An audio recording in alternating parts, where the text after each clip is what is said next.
right. Welcome in. Hump Day, Baseball Friday, Brown Bag Bets. Alex still on his honeymoon. He is not left early. He's still sending dispatches from the road. And honestly, he's probably a happy camper this morning because his 76ers won a game. I think he would have maybe just not come back and lived in the wilderness for the rest of his life if they'd gone down 0-2. Embiid looked good. It was a fun game. I actually bet on him just based off the ref bullshit that people were putting out. But we're obviously, you can see him welcoming in Mr. Frank Brank, the real Frank Brank, the realest of Frank Branks. And we've never done this early in the week. I picked a bad week for it too, because it's like, hey, we can talk golf and baseball, but again, the golf sucks bad. It's bad. How's your baseball been going before we get too deep into anything? Fine, right around even, which is like better than what this point of the year usually is for me. As the year goes on, the value gets a little bit better, and I think the results turn out that way. That happened last year a little bit, certainly, and hopefully will happen this year as well. It's been like a weird year of runs where I was like bad to start, really good, bad, really good, and bad again. So I don't know. It's just a weird year as always. We last time I had you on, I had the Cubs run line when the Pirates did the thing where they ran a guy down back to home. And last night, and again, it was not my bad. I just tailing someone I know that does a lot of baseball. Last night, I had the Dodgers run line in a game where a Pirate forgot to touch first base on was it a dinger? It was a home run. Cabrine Hayes rounded first base, missed it. In a world where without replay review, there's no way that happens. But you got to touch first base. It's part of the rules, I guess. It's kind of a dumb rule, but it is the rule, and it probably happens more than what we realize. I think so. Like in the olden days, it would have just been a first base coach screaming at the ump, like, "Of course he touched first. What are you, an idiot?" And like the first base coach just incredulous, like that you would even accuse somebody of that. So speaking of incredulous, I'm going to the Twins game tonight to absolutely give it to Garrett Cole and his cheating ways. That's been, not to belabor this, but I feel like it'd be dumb to bring you on and not ask you. And I don't want your opinion. I don't care. I know you pitched in college. I feel bad about saying that. I don't care about your opinion, but I get, like, if you want that, go watch Skip and Stephen A or whatever. Like, we're not gonna go first take you on this. I want more of a handicapping thought on this.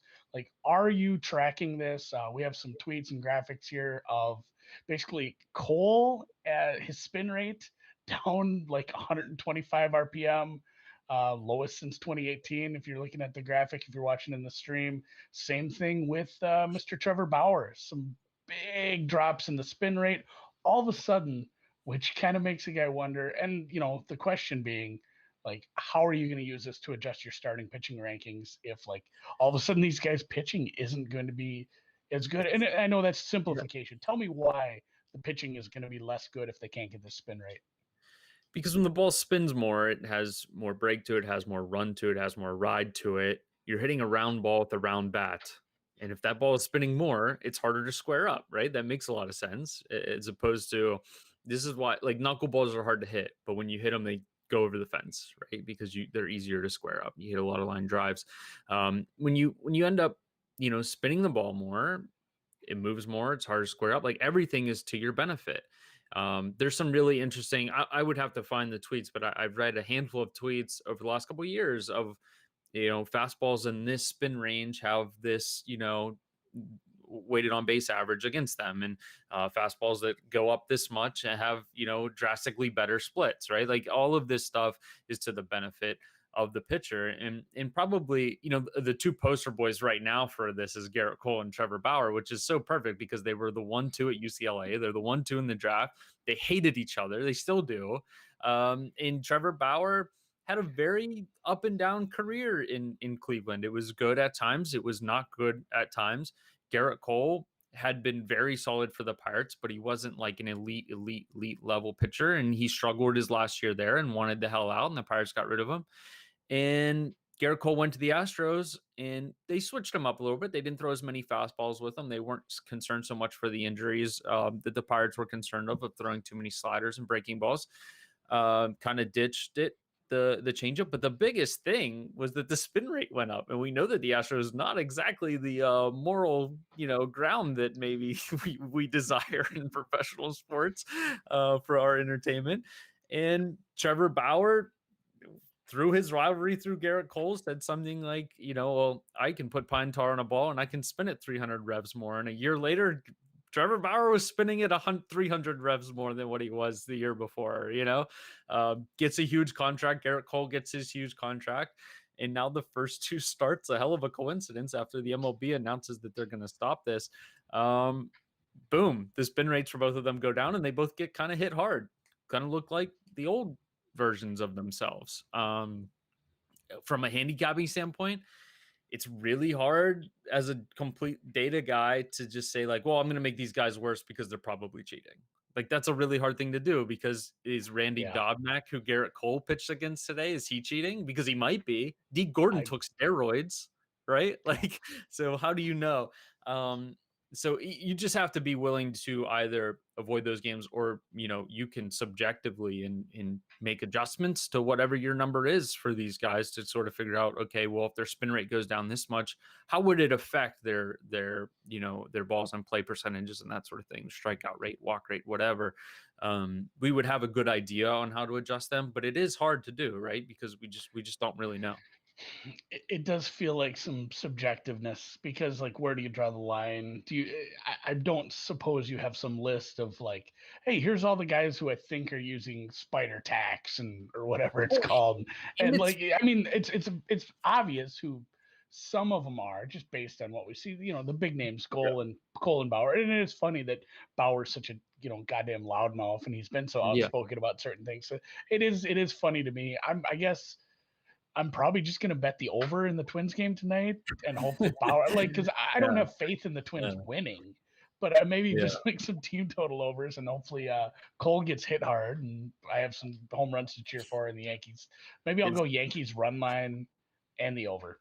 Especially if it's as humid there as it is here, man. It's like the ball is going to carry like crazy, and like the Twins lineup is good. So like I think of all things to to keep in your mind is like sort of ignore the results. I think we can say that from a sports betting standpoint almost in any one game situation, right? Like, or any short sample situation. Like, the results don't really matter. Let's look at the peripherals. Let's look at the velocity. Let's look at the spin rates. Let's look at, balls that could have or would have gone out of other parks, or, shit like that. Like, because it doesn't, you don't really just want to look at the results of like, oh, Garrett Cole gave up 6 runs on 15 bloopers to center field, because if that's the case, he pitched quite well, right? So we need to look at the peripherals here of why or how he did what he did tonight, and go from there, because his spin rates might be down and he might be really good, right? Like, he was still damn good pitcher for the Pirates. He just wasn't the best pitcher in Major League Baseball for the Pirates. No, and if you're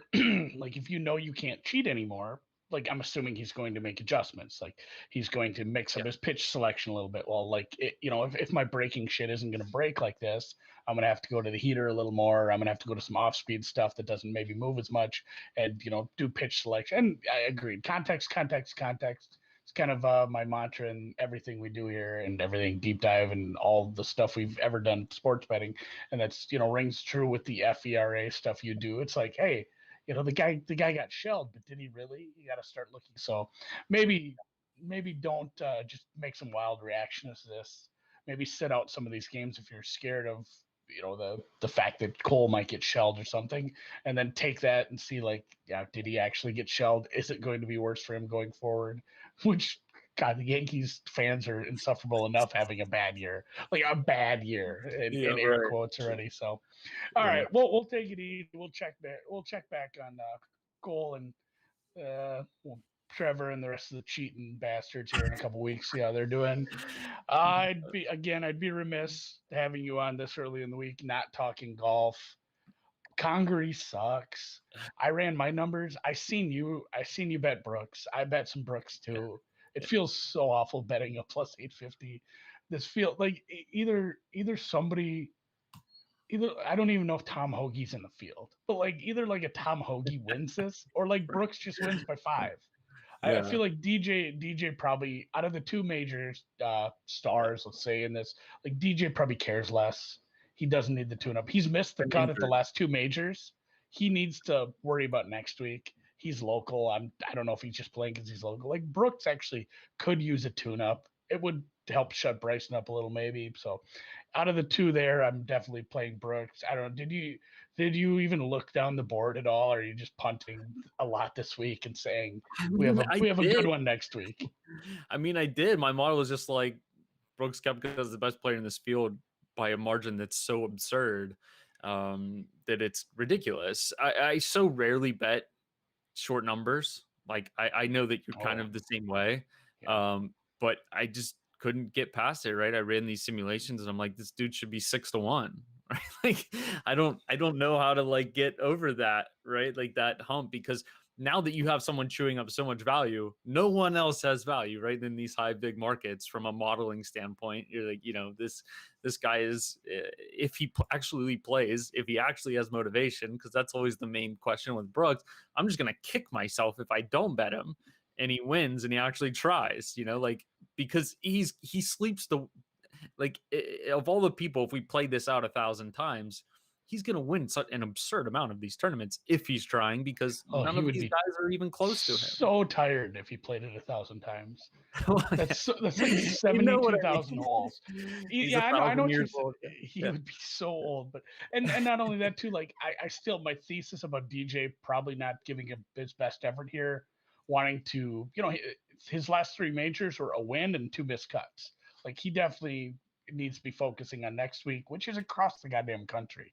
And So he's been hopefully, injured, right? and Like, yeah, he is a little dinged up. I played a little of him miss the cut at almost 5-1, because if he's not putting together anything on Thursday, it could just be a full punt or he's withdraw. flying. And He's flying to Torrey, man. yeah, Like, go get out to Tory, and that's the thing too. Like he's taking up like 10% of the win equity in the field. yeah, Like yeah. if he's out, like the Brooks number is all of a sudden way better. Then the Brooks number like if you can say ahead of time DJ isn't going to care, the Brooks number should probably be like plus 450. Right. So yeah, I'm there. I'm gonna take it pretty easy. I did find some matchups. I'm gonna have some daily matchups. I'll put a blog out. You can watch me play the very poorly constructed Nintendo version of this last night. That's up on the YouTube channel. I did shoot 9 under, even with I put one in the water. Still shot 9 under. I'm pretty Wow, good. I'm amazing. not gonna lie. Yeah. Yeah, it is amazing. Not to I'm gonna brag. hit the Not to brag. driving range this week. Actually hit some real balls. So Yeah. it feels like a Friday now because you're here. Like this, you're kind of ruining my week, Frank. Because Well, now I'm I'm sitting making here. your day. I'm making your day and ruining the rest of your week.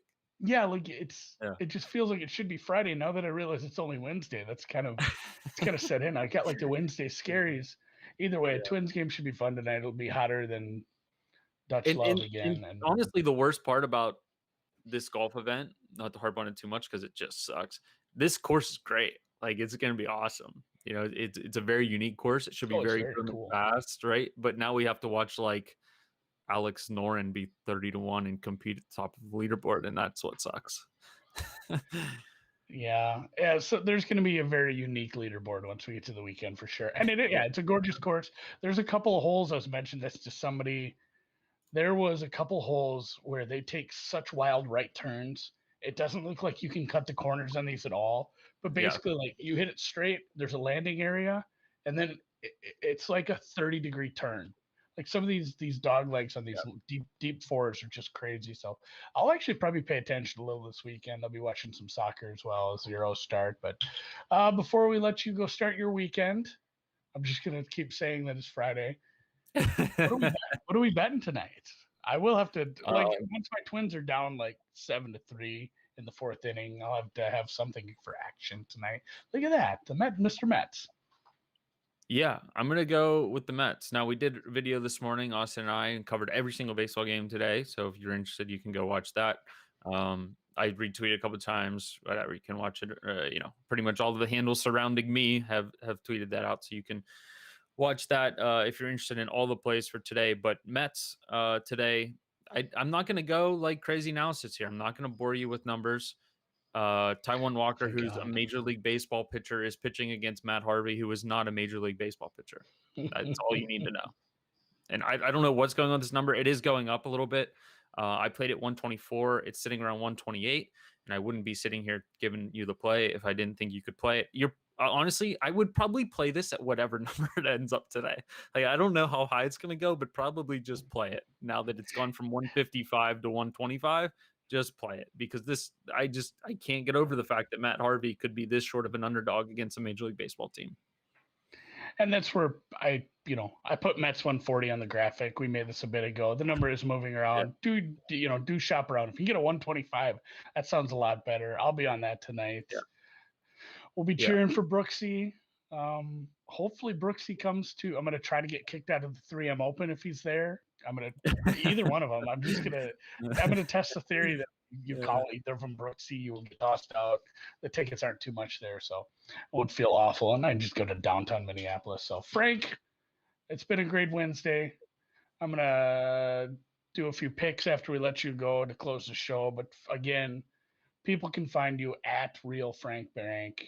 There was a fake Frank Brank out there, so you needed to nab that. So it was a time on Twitter where you put real in front of your name because it made a difference. So at Real Frank Brank, he does stuff every single morning for Elite Fantasy, Elite Betting, Elite Guru. Still can't get that website quite right. I never could, never will, but yeah, watch for him. He's putting out baseball content every day, golf content every week, and then once we get around to it, you do a little football too. Little college football. I'll give you the NFL arena. I have no interest in ever betting that stupid sport. So I'll do the college football. College basketball totals. That's it for me. So, all right, Frank. Well, it's been cool. It's been real. We will catch you. I don't know, next time Mitch Keller pitches, I guess. So yeah. Thanks a lot for joining us, and have a good weekend. See ya. Oh no, my camera went wonky. Well, hopefully you're just listening and not watching because, geez, I'm going to hit it.